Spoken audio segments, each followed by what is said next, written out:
Every leader lives in the gap between vision and reality, between effort and results, between what you want now and what takes time to build. And most leaders fall into one of two traps. They push too hard or they wait too long. Welcome to 10X in under 10 minutes. I'm Ben Chaib. Today we're talking about leading in the gap, how to balance patience and pressure without burning your team out. Here's the simplest way to think about it. Pressure creates progress, but too much creates fear.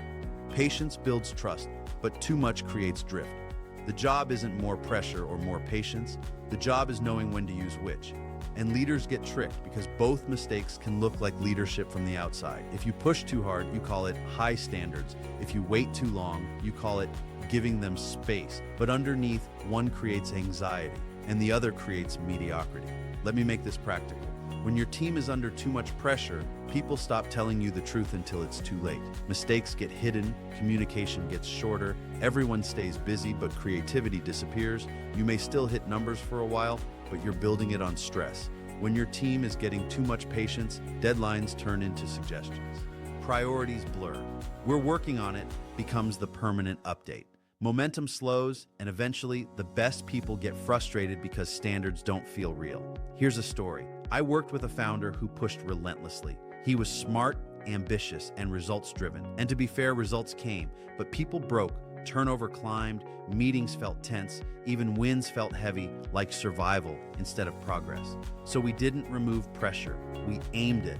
We shifted his rhythm to one rule: pressure on priorities, patience on people.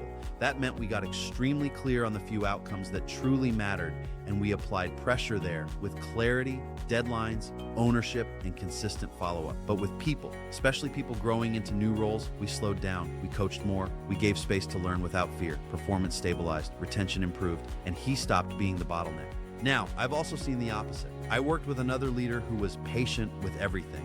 He hated conflict, wanted to be liked, and kept extending timelines. And what happened wasn't peace, it was drift.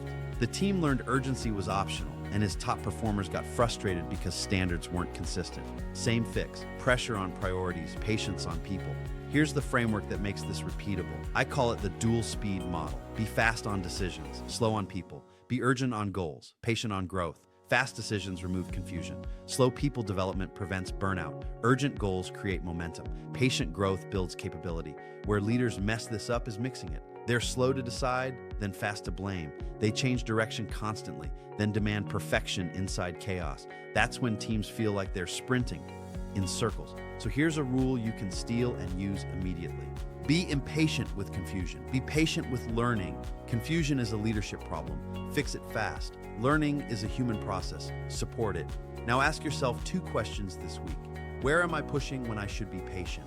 And where am I being patient when I should be pushing? Your answers will tell you why your team feels tense or why momentum feels slow. Here's your 10X action for the week. Pick one priority that truly matters. Put pressure there.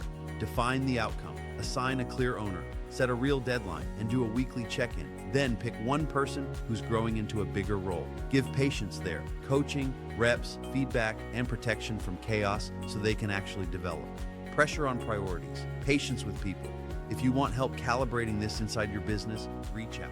This is core to what I wrote in my book, The Human Connection: Unlocking Potential in Business and Leadership. Because sustainable performance comes from connection first, then standards. Next Monday, we're talking about the ownership signal, how leaders accidentally kill ownership, and how to reverse it fast. I'm Ben Chaib, and this has been 10X in under 10 minutes.